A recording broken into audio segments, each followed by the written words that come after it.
Hi guys! Welcome back to our YouTube channel. Please don't forget to like, share, and subscribe para lagi kayong updated sa mga video na i-upload ko sa aming YouTube channel. Isang magandang araw po sa lahat ng ating mga SSS pensioners dito sa ating bansa. Narito na ang bagong guidelines at procedure para sa annual confirmation of pensioners. Laging tandaan, your birth month is your AKOP month. Ito ay ayon sa bagong post ng Social Security System sa kanilang official Facebook page.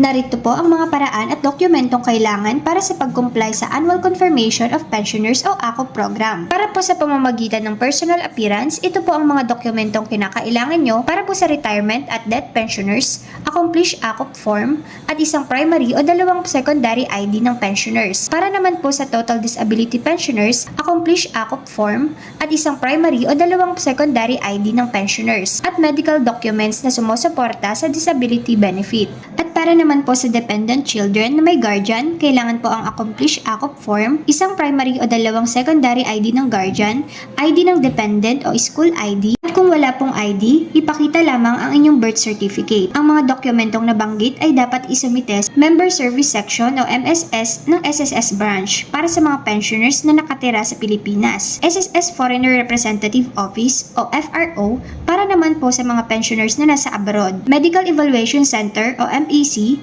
para sa mga total disability pensioners. At para naman po sa pamamagitan ng kinatawan o representative, ang mga dokumentong kinakailangan para naman po sa retirement o death pensioners, finil up ang AKOP form, isang primary o dalawang secondary ID ng pensioner, isang primary o dalawang secondary ID ng kinatawan o representative, chest level photo ng pensioner na may hawak na dyaryo na kung saan ang headline at petsa ng pagkakakilanlan malinaw na nakikita o may background na news scroller, tecker sa TV na nagpapakita ng news headline at petsa. At para naman sa mga magkiklaim ng total disability pensioner, kailangan po ang na-fill up ang AKOP form, isang primary o dalawang secondary ID ng pensioner, isang primary o dalawang secondary ID ng kinatawan o representative, chest level photo ng pensioner na may hawak na dyaryo na kung saan ang headline at petsa ng pagkakakilanlan malinaw na nakikita o may background na news scroller, tecker sa TV na nagpapakita ng news headline at petsa. Medical documents na sumusuporta sa disability benefit. Ang form na ito ay dapat may original na pirma ng pensioner. Kung hindi makakapirma, kailangan may nakakabit itong fingerprint ng pensioner.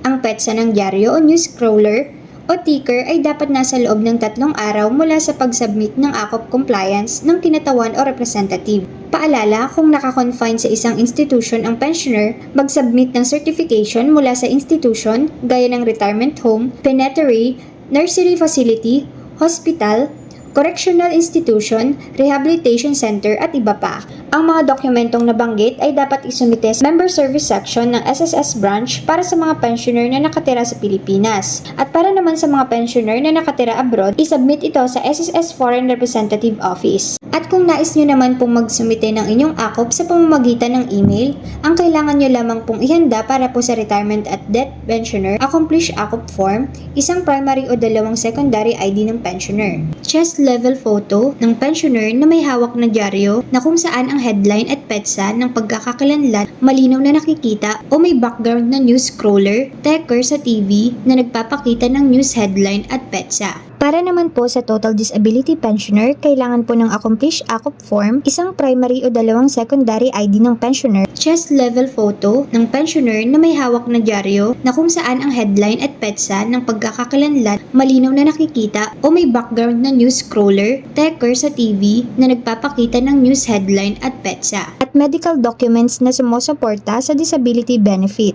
At para naman sa dependent children na may guardian, kailangan ng accomplish AKOP form, isang primary o dalawang secondary ID ng guardian, ID ng dependent, halimbawa ang school ID, chest level photo ng pensioner na may hawak na dyaryo na kung saan ang headline at petsa ng pagkakakilanlan malinaw na nakikita o may background na news scroller, tecker sa TV na nagpapakita ng news headline at petsa. Kung walang ID, ipakita ang birth certificate, branch head ng alinmang SSS branch ng service office para sa mga pensioner na nakatira sa Pilipinas at para naman sa SSS Foreign Representative Office, OFW Contact Services Section, 11th floor, SSS Main Office, Diliman, Quezon City. At kung nais nyo naman pong magsumite ng inyong AKOP sa pamamagitan ng email, ang kailangan nyo lamang pong ihanda para po sa retirement at death pensioner, accomplish AKOP form, isang primary o dalawang secondary ID ng pensioner, chest level photo ng pensioner na may hawak na dyaryo na kung saan ang headline at petsa ng pagkakakilanlan malinaw na nakikita o may background na news scroller, tecker sa TV na nagpapakita ng news headline at petsa. Para naman po sa total disability pensioner, kailangan po ng accomplish AKOP form, isang primary o dalawang secondary ID ng pensioner, chest level photo ng pensioner na may hawak na dyaryo na kung saan ang headline at petsa ng pagkakakilanlan malinaw na nakikita o may background na news scroller, tecker sa TV na nagpapakita ng news headline at petsa. At medical documents na sumusuporta sa disability benefit. At para naman sa dependent children na may guardian,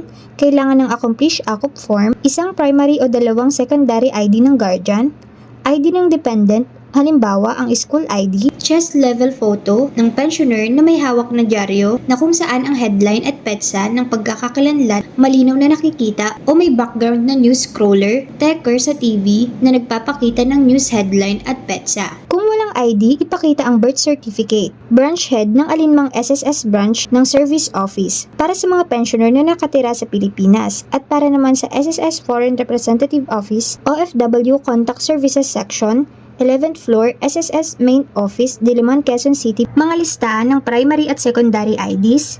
Para po sa primary IDs, Unified Multipurpose ID Card, Social Security Card, Philippine Identification Card, Alien Certificate of Registration, Driver's License, Firearm Registration, License to Own and Possess Firearms, National Bureau of Investigation, NBI Clearance, passport, permit to carry firearms outside of residence, postal identity card, seafarer's identification and record books or seaman books, voter's ID card. At para naman po sa secondary IDs, iba pang dalawang ID cards o dokumento na parehong may lagda at ang isa ay may larawan. Paalala, ang mga ID card o dokumento na may official translation ng Philippine Embassy o Consulate para sa mga ID card o documents mula sa isang foreign government at nakasalin sa foreign languages ay dapat tanggapin. Narito po ang halimbawa ng mga litratong maaaring ipadala ng pensioner sa pamamagitan ng kanilang representative o email o mail. At para naman po sa pamamagitan ng video conference, mag-request ng appointment para sa AKOP through video conferencing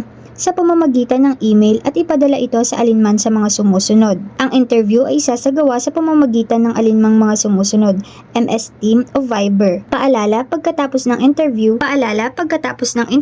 ang scan copy ng mga supporting documents at iba pang karagdagan kung mayroon ay dapat ipadala sa pamamagitan ng corporate email ng SSS branch na nagsasagawa ng interview. Para naman po sa pamamagitan ng pagbisita sa bahay o ospital o penitentiary, mag-submit sa pamamagitan ng email o representative ng letter request na permado ng pensioner o kaya ay kamag-anak o guardian nito na nagsasaad ng dahilan para sa visit request, halimbawa, physical na kondisyon ng pensioner, hindi makapagsalita ang pensioner o walang maayos na pag-iisip ang pensioner. Mag-submit ng soft copy, PDF o JPG, isang primary ID card o dalawang secondary ID cards ng pensioner at sketch ng lugar kung saan gagawin ang pagbisita. Maaaring mabasa ang kabuuan ng circular tungkol sa revised guideline ng AKOP program sa pamamagitan ng pag-scan sa QR code sa ibaba. Thanks for watching! Please don't forget to like, share, and subscribe!